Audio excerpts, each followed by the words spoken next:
एकेकाळी संपूर्ण बॉलिवूड तिच्या स्टाईलने आणि तिच्या सौंदर्यानं वेडं झालं होतं. ती पडद्यावर दिसली की प्रेक्षकांच्या नजरा तिच्यावर खिळून राहायच्या. तिच्या आयुष्यात प्रसिद्धी, पैसा, यश, ग्लॅमर, स्टाईल, बिनधास्तपणा, स्वतंत्रता सर्व काही होतं. पण तिच्या आयुष्यातला शेवटचा काळ अत्यंत एकाकी, वेदनादायी आणि दुःखी होता. तिच्या आयुष्यात एक अशी पोकळी होती जी आयुष्यभर भरून निघाली नाही. कोण होती ती तरुणी? आज आपण पाहणार आहोत बॉलिवूडची सर्वात ग्लॅमरस अभिनेत्री परवीन बाबीची हृदयस्पर्शी कहाणी. आई वडिलांची एकुलती एक मुलगी परवीन. 1954 साली जुनागडमध्ये परवीनचा जन्म झाला. लहानपणापासूनच ती चुणचुणीत, आत्मविश्वासू होती आणि आधुनिक विचारांचा प्रभाव तिच्यावर होता. कॉलेजमध्ये असतानाच परवीन फॅन्सी राहायची. जीन्स टॉप, गॉगल, त्यातून तिचं व्यक्तिमत्व आकर्षकही होतं. आधुनिक विचारांच्या परवीनचं राहणीमान देखील स्वतंत्र आणि आधुनिक होतं. ती मॉडेलिंग क्षेत्रात आपलं नशीब आजमावू लागली. त्या काळी भारतात मॉडेलिंग क्षेत्र फार काही मोठं नव्हतं, पण परवीनने त्यातून आपली वेगळी ओळख बनवायला सुरुवात केली. एका फॅशन इव्हेंटमध्ये परवीनला चित्रपटाची ऑफर मिळाली. चरित्र हा तिचा पहिला चित्रपट. सुरुवातीला तिच्या चित्रपटांना म्हणावं तसं यश मिळालं नाही. तिचा स्ट्रगल चालूच होता. त्यानंतर 1974 मध्ये आलेल्या मजबूर या चित्रपटामुळं परवीनचं आयुष्यच बदलून गेलं. अमिताभ आणि परवीनची केमिस्ट्री लोकांना आवडली आणि हा चित्रपट सुपरहिट झाला. यानंतर तिने मागे वळून पाहिलं नाही. दीवार, अमर अकबर अँथनी, काला पत्थर, शान, नमक हलाल अशा एकापेक्षा एक चित्रपटांमध्ये परवीन गाजू लागली.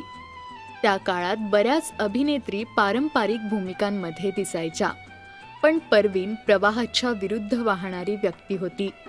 तिची बॉडी लँग्वेज, चालण्या बोलण्याची पद्धत, ड्रेसिंग सेन्स अत्यंत मॉडर्न होता आणि तिची ही स्टाईल लोकांना आवडू लागलेली. एक मॉडर्न व्यक्तिमत्व रुपेरी पडद्यावर खुलत होतं.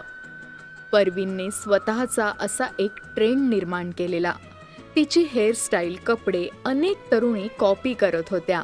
त्या काळात परवीन एका प्रतिष्ठित आंतरराष्ट्रीय मासिकाच्या मुखपृष्ठावर झळकणारी पहिली भारतीय अभिनेत्री होती.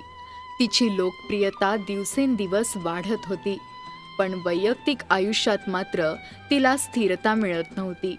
तिच्या आयुष्यात प्रेम, नाती सर्व होतं, पण तिचं कोणतंच नातं कायम टिकू शकलं नाही. एकीकडे जगासाठी ती ग्लॅमरस होती, पण आतून एकटी पडत चाललेली. हळूहळू तिच्या वागण्यात बदल जाणवू लागला. ती लोकांपासून दूर राहू लागली. चित्रपटांमध्ये ती दिसायची बंद झाली. कामं यायची कमी झाली. पार्ट्या, मित्रमंडळी या सर्वांपासून परवीन लांब एकटीच राहू लागली. तिला मानसिक आजार झाला होता. त्या काळात मानसिक आरोग्याबद्दल फार जागरूकताही नव्हती. त्यामुळे दवाखाना, औषधोपचार तिला यातलं काहीच मिळालं नाही. तिच्या आयुष्यातला एकाकीपणा दिवसेंदिवस वाढतच गेला. परवीन घरी एकटीच राहायची. काही दिवस तिच्या घराबाहेर पेपर आणि दुधाच्या बाटल्या तशाच पडलेल्या. याचा अर्थ तो बंद दरवाजा खूप दिवस उघडलाच गेला नव्हता. शेजाऱ्यांच्या लक्षात येताच पोलिसांना बोलवण्यात आलं. दार उघडलं. बॉलिवूडची एकेकाळची सर्वात ग्लॅमरस, स्टायलिश अभिनेत्री निश्चित पडलेली. तिचा एकटेपणा कायमचा संपलेला. ती आता या जगात नव्हती. संपूर्ण चित्रपटसृष्टीला धक्का देणारी ही बातमी देशभर पसरली आणि तिचे चाहते शोक व्यक्त करू लागले. आज काळ बदलला, पण परवीनचा अंत अजूनही मनाला चटका देऊन जातो.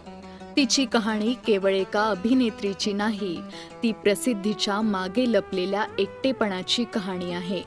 पैसा, यश, लोकप्रियता आयुष्यात खूप काही देऊ शकतात, पण माणसांची साथ आणि आपुलकीची जागा कोणीच घेऊ शकत नाही.